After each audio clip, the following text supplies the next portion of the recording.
میتونی نفس رو حبس کنی تا من این پارکور رو برم؟ این دفعه خیلی سخت داره. تو کامنت گفته بود خیلی آسون بود، این دفعه با یه پارکور غیر ممکن اومدم.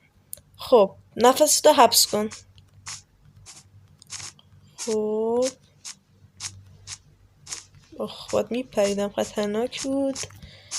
خب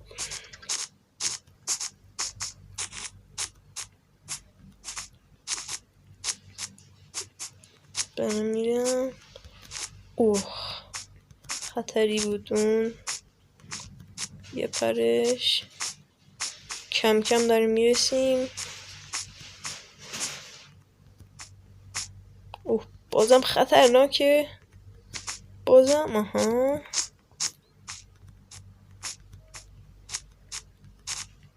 داریم به آخرش میرسیم ها.